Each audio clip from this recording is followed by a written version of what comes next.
ଆପଣ ଦେଖନ୍ତୁ କିସ୍ ଭଳି ଗୋଟେ ଅର୍ଗାନାଇଜେସନ ଗୋଟେ ୟୁନିଭର୍ସିଟି କାହିଁକି ତିଆରି ହେଇଛି, କାହିଁକି ଆଦିବାସୀ ପିଲାଙ୍କୁ ଗାଁରୁ ଆଣି ଭୁବନେଶ୍ୱରରେ ରେସିଡେନ୍ସିଆଲ ଏଜୁକେସନ ଆମେ ଦଉଛେ କାହିଁକି? ତାର କାରଣ ହଉଛି ଟ୍ରାଇବାଲ ସ୍କୁଲ ନାମକୁ ମାତ୍ର ଚାଲିଲା, ଚାଲି ପାରିଲାନି, ପିଲା ପାଠ ପଢିଲେନି।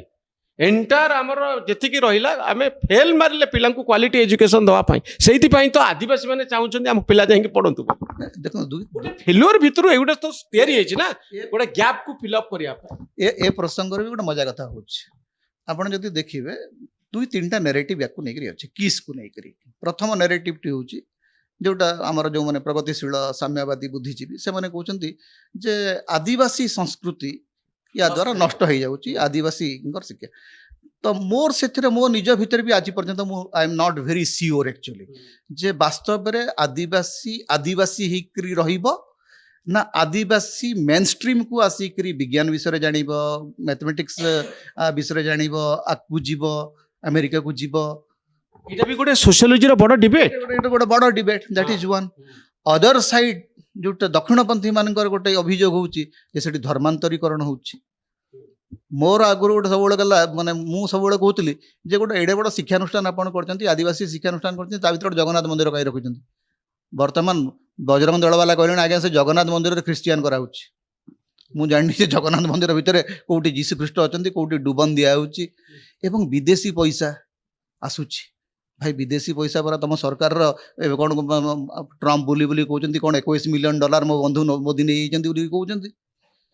ଭାଇ କୋଉଟା ଇସାଇ ପଇସା, କୋଉ ଡଲାରରେ ଇସାଇ ଅଛି, କୋଉ ଡଲାରରେ ହିନ୍ଦୁ ଅଛି, ଟିକେ ଆମକୁ ଦେଖେଇ ଦିଅ। ଆମେ ବୁଝିପାରୁନୁ ଆକ୍ଚୁଆଲି ଏଇ ଯୋଉ ବିଚିତ୍ର ବିଚିତ୍ର ଯୁକ୍ତି ସବୁ ଚାଲିଛି। ତାରି ଭିତରେ ଗୋଟିଏ କଥା ସତ ଯେ ଯେତେବେଳ ପର୍ଯ୍ୟନ୍ତ ଓଡ଼ିଶାରେ ଆଦିବାସୀ ଶିକ୍ଷାକୁ ନେଇକରି ବହୁ ଅନୁଷ୍ଠାନ ତିଆରି ହେଇଛି। ଆପଣଙ୍କର ଯୋଉ ଆଶ୍ରମ ସ୍କୁଲ ଗୁଡ଼ାକ ହେଲା, ଏକଲବ୍ୟ ସ୍କୁଲ ହେଲା, ଏକଲ ବିଦ୍ୟାଳୟ, ବହୁତ ଗୁଡ଼ାଏ କାର୍ଯ୍ୟକ୍ରମ ହେଇଛି ଯୋଉଗୁଡ଼ିକ ବିଫଳ ହେଇଛି। ତା ଭିତରେ ଗୋଟିଏ ଇନଷ୍ଟିଟ୍ୟୁସନ ସଷ୍ଟେନ୍ କରିଛି, କିସ୍ ସଷ୍ଟେନ୍ କରିଛି। କିସ୍ର ଆଟିଚ୍ୟୁଡ୍, ତାଙ୍କର ମୋଡାଲିଟି, ତାଙ୍କର ମେଥଡୋଲୋଜି କ'ଣ ଅଛି, ସେଥିରେ ଟ୍ରାଇବାଲ କେତେ ଅଛି, ମଡର୍ନ କେତେ ଅଛି, ତାକୁ ନେଇକରି ଡିବେଟ୍ କରାଯାଇପାରେ, ଆନ୍ଥ୍ରୋପୋଲୋଜିକାଲ ଡିବେଟ୍ ହେଇପାରିବ।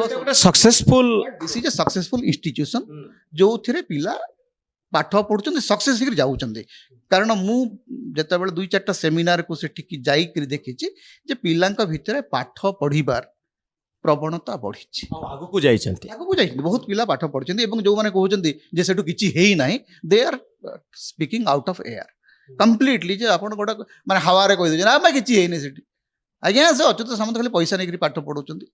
ହେଇଥିବ ମୁଁ ଅଚ୍ୟୁତ ସାମନ୍ତ କ'ଣ କରୁଛନ୍ତି, କାରଣ ମୁଁ କିଟ୍ ଭିତରକୁ ଯାଇନି। ମୁଁ ଥରେ ବୋଧେ କିସ୍କୁ ଯାଇଥିଲି ଗୋଟେ କ'ଣ ନାଟ୍ୟଶାସ୍ତ୍ର ବିଷୟରେ କହିବା ପାଇଁ। ମୁଁ ଦେଖିଲି ଯେ ପିଲାମାନଙ୍କ ଭିତରେ ଯୋଉ ଇନକ୍ୟୁଜିଟିଭନେସ୍ ଅଛି ସେଟା ଯେକୌଣସି ଷ୍ଟେଟ୍ ୟୁନିଭର୍ସିଟି ଅପେକ୍ଷା ଅଧିକ। ପିଲାଙ୍କ ଭିତରେ ଗୋଟେ ଇମ୍ପଲ୍ସ ଅଛି, ପିଲାଙ୍କ ଭିତରେ ଜାଣିବାର ଆଗ୍ରହ ଅଛି। ଆଉ ଥରେ ମୁଁ ଯାଇଥିଲି ଭୀମ ଭୋଇଙ୍କ ସମୟରେ ଗୋଟେ ସେମିନାର ହଉଥିଲା। ମୁଁ ଦେଖିଲି ଯେ ଯୋଉ ପିଲାମାନେ ଯୋଉ ଟ୍ରାଇବାଲ ପିଲାମାନେ ଯେମିତି ପ୍ରଶ୍ନ ପଚାରୁଛନ୍ତି ମତେ ବଡ଼ ଇମ୍ପ୍ରେସ୍ଡ କରିଥିଲା। ସେମାନେ ଯୋଉ ଧରନ୍ତୁ ସେମାନେ ଯୋଉ ସୋସିଓଲୋଜିକାଲ କ୍ୱେଶ୍ଚନ କରୁଛନ୍ତି, ଯେ ଆପଣ ଯେତେବେଳେ ଗୋଟେ ବଡ଼ ୟୁନିଭର୍ସିଟିକୁ ଯାଆନ୍ତି ଆପଣ ଆଶା କରନ୍ତି ଯେ ପିଲା ଆପଣଙ୍କୁ ଇନଡେପ୍ଥ କ୍ୱେଶ୍ଚନ କରିବେ। ଆପଣ ଯଦି କୌଣସି ସରକାରୀ ବିଶ୍ୱବିଦ୍ୟାଳୟକୁ ଯିବେ ସେଠି ପିଲା ଗୁଡ଼ିକ ବଡ଼ ନମ୍, ଆକ୍ଚୁଆଲି ବଡ଼ ଡମ୍, ପ୍ରଶ୍ନ ହିଁ ପଚାରିବେନି। ସେଠି ମତେ ଲାଗିଲା ଯେ ପିଲାଙ୍କ ଭିତରେ ଏତେ ପ୍ରଶ୍ନ ଅଛି, ତ ତେଣୁ ଶିକ୍ଷାଦାନ ବ୍ୟବସ୍ଥାରେ ତ କୋଉଠି ନା କୋଉଠି ଗୋଟେ ଭଲ ସିଷ୍ଟମ ସେମାନେ ତିଆରି କରିଛନ୍ତି। ଏତେ ପିଲା ପାଠ ପଢୁଛନ୍ତି, ଏତେ ପ୍ରକାରର ପାଠ ସେଠି ପଢା ହଉଛି, ତ ତାରି ଭିତରେ ଟ୍ରାଇବାଲ କଲଚର କେତେ ରହିବ, ସେମାନେ ଟ୍ରାଇବାଲ ହେଇକି ରହିବେ କି ନାହିଁ। ତ ଟ୍ରାଇବାଲ ହେଇକି ରହିବାର ଅର୍ଥ ଯେ ସେଇ ପୁରୁଣା ମାନେ ବସ୍ତ୍ର ବେଶଭୂଷା ହିଁ ଟ୍ରାଇବାଲିଜିମ୍, ନା ଟ୍ରାଇବାଲ ହେବାକୁ ହେଲେ ଆପଣଙ୍କୁ ଗୋଟେ ମଡର୍ନ ଏଜୁକେସନ ସହିତ ଟ୍ରାଇବାଲ ହେବାକୁ ପଡିବ, ସିଏ ଆଉ ଗୋଟେ ଡିବେଟ୍। ସେ ଡିବେଟ୍କୁ ମୁଁ ବର୍ତ୍ତମାନ ଆସିବାକୁ ଚାହୁଁନାହିଁ, କାରଣ ସେଠି ଯେ ଭେରି ଲଙ୍ଗ ଡିବେଟ୍ ଆକ୍ଚୁଆଲି। ଜମି ଜମା କଥାକୁ ନେଇକରି ବର୍ତ୍ତମାନ ଏଇ ପ୍ରଶ୍ନ ଏତେ ଏଇ ଯୋଉ କ୍ରାଇସିସ୍ ସମୟରେ ଉଠିଛି, ଯେତେବେଳେ ନେପାଳୀ ଷ୍ଟୁଡେଣ୍ଟଙ୍କ ପ୍ରସଙ୍ଗରେ, ତ ଆପଣ ଭାବୁଛନ୍ତି ୟା ଉପରେ ଗୋଟେ ସିରିୟସଲି ବର୍ତ୍ତମାନ ସମୟରେ ଚିନ୍ତା କରିବାର ସମୟ? ଦେଖନ୍ତୁ ସରକାର ଏ ପ୍ରସଙ୍ଗରେ ନିଷ୍ପତ୍ତି ନେଇପାରିବେ, ତଦନ୍ତ କରିପାରିବେ ଯେ ଯୋଉ ଜମି ସମ୍ପର୍କରେ ଅଭିଯୋଗ ହେଉଛି। କାରଣ ସିଏଜି ରିପୋର୍ଟରେ ଏ ସମ୍ପର୍କିତ କିଛି ତଥ୍ୟ ମୁଁ ଦେଖିଥିଲି, କାରଣ 10-12 ବର୍ଷ ତଳର ତଥ୍ୟ ବର୍ତ୍ତମାନ ଆଉ ମନେ ବି ନାହିଁ, କାରଣ ସେତେବେଳେ ମୁଁ ଲେଖିଥିଲି ଗୋଟେ 2ଟି ଆର୍ଟିକଲ ମୋର ଯାହା ମନେ ପଡୁଛି।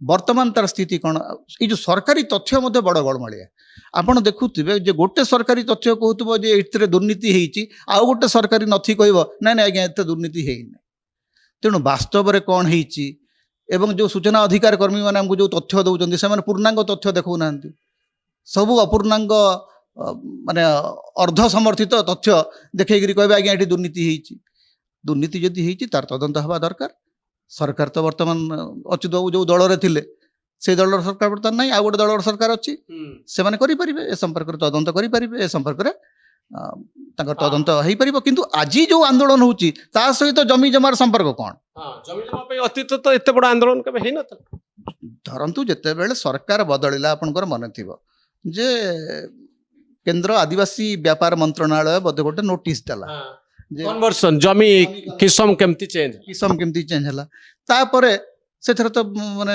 କେନ୍ଦ୍ରମନ୍ତ୍ରୀ ନୀରବ ଅଛନ୍ତି ତାଙ୍କର ବିଭାଗ ନୀରବ ଅଛି ଖୋର୍ଦ୍ଧା କଲେକ୍ଟର ନୀରବ ଅଛନ୍ତି ତ ଏ ସମ୍ପର୍କରେ ସରକାର ତ ଆପଣଙ୍କର ସରକାର ତ ବର୍ତ୍ତମାନ ନୂଆ ସରକାର ଅଲଗା ପ୍ରକାର ସରକାର ଅଚ୍ୟୁତ ସାମନ୍ତ ତ ରାଜନୀତିରେ ବି ନାହାନ୍ତି ସେ ରାଜନୀତିରୁ ସନ୍ନ୍ୟାସ ନେଇକରି ଚାଲି ଆସିଲେଣି ତେଣୁ ସରକାର ତାର ତଦନ୍ତ କରନ୍ତୁ କେହି ତ ସେଥିରେ ମନା କରୁନି ବର୍ତ୍ତମାନ ସମୟରେ ଲଜିକାଲ କନକ୍ଲୁଜନ କ'ଣ ଲାଷ୍ଟ କ୍ୱେଶ୍ଚିନ୍ କେଦାର ବାବୁ ଆପଣଙ୍କ ମତରେ ଦେଖନ୍ତୁ ଲାଷ୍ଟ କନକ୍ଲୁଜନ ହେଉଛି ଗୋଟେ ଶିକ୍ଷାନୁଷ୍ଠାନକୁ ବଢ଼ିବାକୁ ଦିଅନ୍ତୁ ପିଲା ପାଠ ପଢ଼ନ୍ତୁ ପିଲା ପରୀକ୍ଷା ଦିଅନ୍ତୁ ପିଲାଙ୍କ ପାଠ ପଢ଼ା ଭିତରକୁ ଆପଣ ପସନ୍ଦ ନାହିଁ ଆପଣ ରାଜନୀତି କରନ୍ତୁ ବାହାରେ ଆପଣ ଅଚ୍ୟୁତ ବାବୁଙ୍କୁ ପ୍ରଶ୍ନ ପଚାରନ୍ତୁ ଆପଣ କିଟ୍କୁ ପ୍ରଶ୍ନ ପଚାରନ୍ତୁ ଆପଣ କିସ୍କୁ ପ୍ରଶ୍ନ ପଚାରନ୍ତୁ କିନ୍ତୁ କିଟ୍ ଗୋଟେ ଅପରାଧୀ ଅନୁଷ୍ଠାନ କିଟ୍ର ସବୁ ପିଲା ମୂର୍ଖ ପିଲା ବାହାରୁଛନ୍ତି ତା ଭିତରୁ ସେଠି ଗୋଟେ ମାଫିଆଗିରି ଚାଲିଛି ଏ ନେରେଟିଭ୍ କରନ୍ତୁନି ଦେ ଆର୍ ଆୱାର ଷ୍ଟୁଡେଣ୍ଟସ୍ ଏବଂ ଯେଉଁମାନେ ଏ ପ୍ରଶ୍ନ ପଚାରୁଛନ୍ତି ମୁଁ ମାନେ ଭଲ କରି ଜାଣିଛି ଯେ ତାଙ୍କର ପିଲା ଛୁଆମାନେ କିଟ୍ରୁ ପାଠ ପଢ଼ିକି ବାହାରିଛନ୍ତି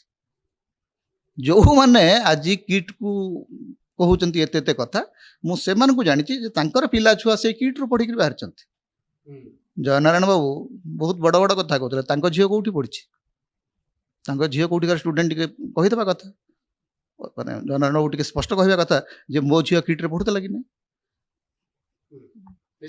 ତେଣୁ ମୂଳ କଥା ହେଉଛି ଯେ ଗୋଟେ ଶିକ୍ଷାନୁଷ୍ଠାନ ଆଜ୍ଞା ଗୋଟେ ଶିକ୍ଷାନୁଷ୍ଠାନକୁ ଶିକ୍ଷାନୁଷ୍ଠାନ ଭାବରେ ରହିବାକୁ ଦିଅନ୍ତୁ ଶିକ୍ଷାନୁଷ୍ଠାନ ପରିଚାଳନାରେ କ'ଣ ସମସ୍ୟା ଅଛି ସରକାରଙ୍କୁ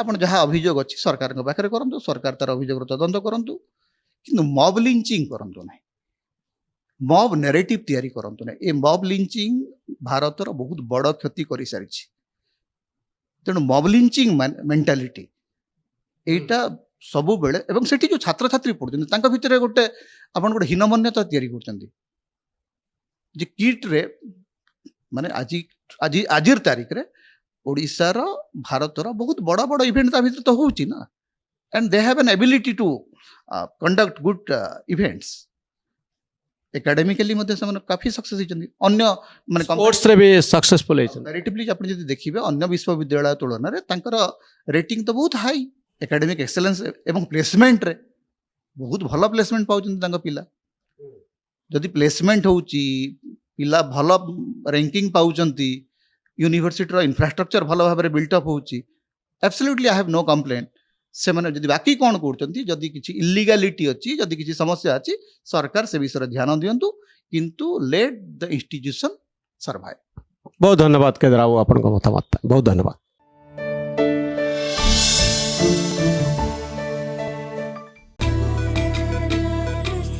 चिकालिका बम्बालिका चिकी बम्बा आम धान आम खेत बा बा कि खुशी म बोतल खुशी आनिचिलो साबी प्रति 1 केजी बिहन रे 5 मिली रे इफको नानो डीएपी तरल पके बिहन उपचार करिवि कले धान कपा मका हो पनी परिबा गजा बाहरिबो दमदारिया चेर कांड पत्र शीघ्र बढ़िबो देखिबो अमल केमिति हबो इफको नानो डीएपी तरल सार चासी भाई माने प्रयोग कर